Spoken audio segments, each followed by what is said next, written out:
এই মুহূর্তে যুক্ত হয়েছি রংপুর কেন্দ্রীয় কারাগার থেকে। রংপুরে আজকে যে জেলখানা রয়েছে সে জেলখানায় 1017 জন কয়েদি এবং হাজতি রয়েছে। তাদের স্বজনরা ঈদের আনন্দ ভাগাভাগি করার জন্য ঈদের এই দ্বিতীয় দিনে তাদের জন্য বিভিন্ন খাবারের নিয়ে এসেছেন এবং জেল কর্তৃপক্ষ সেটি বিশেষ একটি আয়োজন করে সেই খাবারটি কয়েদি এবং হাজতির কাছে পৌঁছে দিচ্ছে। আমি যদি আপনাদেরকে দেখাতে চাই যে একটি আনুষ্ঠানিক আয়োজন করে এখানে কিন্তু বিভিন্ন জনকে তারা খাবার নিয়ে এসেছেন এবং সেই খাবারগুলো তারা এখানে দিচ্ছেন। তার সন্তান এসেছেন, বাবা এসেছেন, মা এসেছেন, স্ত্রী এসেছেন। আমি যদি একজনের সাথে কথা বলতে চাই যে এই যে আজকে এসেছেন, কেন এসেছেন এবং কি খাবার নিয়ে এসেছেন? আমার স্বামী আছে এখানে রংপুর কেন্দ্রীয় কারাগারে। আমি আজকে আসছি পোলাও, কোরমা নিয়ে আসছি, মুরগির মাংস, গরুর মাংস, সেমাই নিয়ে আসছি তাকে দেওয়ার জন্য।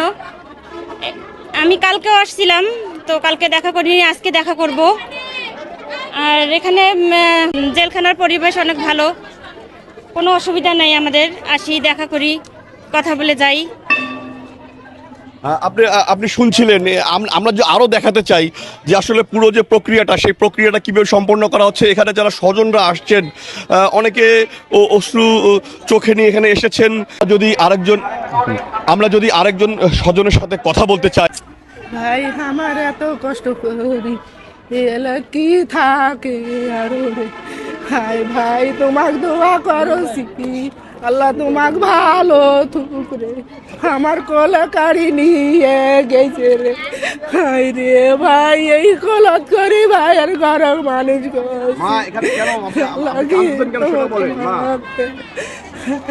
সবুজ মিয়া ভাত রুটি তারপরে তরকারি মাংস এলে নিয়ে আসি দিনও ভাইও খাবা দিনও ভাই আমার খাবি দেন আমার ভাই ওই খাবা ভাত খার কি দিন যাবি আল্লাহ দিন নিয়ে যাবি। শুনছিলেন একজন স্বজনের আহাজারি। আমরা যদি পুরো প্রক্রিয়াটি দেখাতে চাই, এখানে রেজিস্ট্রেশন করা হচ্ছে। রেজিস্ট্রেশন করে যারা এখানে জেলের দায়িত্বে রয়েছেন তারা রেজিস্ট্রেশন করছেন এবং রেজিস্ট্রেশনের মাধ্যমে তারা খাবারটি এক জায়গায় দেওয়া হচ্ছে, সেখানে পরীক্ষা করা হচ্ছে। পরীক্ষা করার পর কিন্তু সেই খাবারটি ভিতরে দেওয়া হচ্ছে। পুরো প্রক্রিয়াটি কিন্তু এখানে দেখাশোনা করছেন বিভিন্ন গোয়েন্দা বাহিনী এবং গোয়েন্দা বাহিনীর সাথে যারা জেল কর্তৃপক্ষের বিভিন্ন দায়িত্বে রয়েছেন তারাও কিন্তু এখানে রয়েছেন। আমরা এখানে আনন্দের সাথে তাদের স্বজনরা কিন্তু এখানে আসছেন এবং এই মুহূর্তে আমাদের সাথে যুক্ত হবেন সিনিয়র জেল সুপার মহোদয়। আমরা তার কাছে জানতে চাই যে আসলে কিভাবে এই প্রক্রিয়াটি সম্পন্ন করা হচ্ছে এবং কি উদ্দেশ্যে।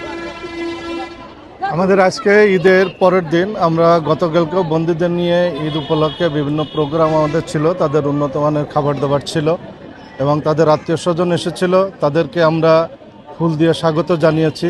পাশাপাশি তাদের জন্য ওয়েলকাম ড্রিঙ্কস ছিল এবং বাচ্চাদের জন্য চকলেটের ব্যবস্থা ছিল।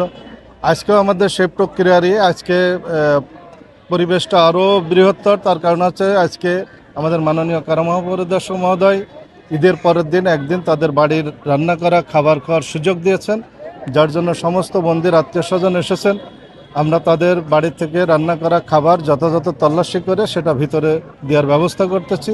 পাশাপাশি আজকেও তাদেরকে স্বাগত জানানো হচ্ছে, তাদেরকে ফুল দিয়ে বরণ করা হয়েছে, ওয়েলকাম ড্রিঙ্কস দেওয়া হয়েছে এবং বাচ্চাদের সেই চকলেটের ব্যবস্থা আছে।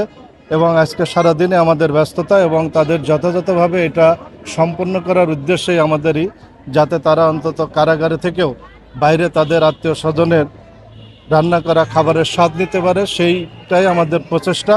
এবং পাশাপাশি আজকে তাদের সাক্ষাতের সুযোগ আছে এবং এই সাক্ষাৎ তাদের বিশেষ সাক্ষাৎ, এতে তাদের যে ডিউ থাকে সেটা কর্তন হবে না।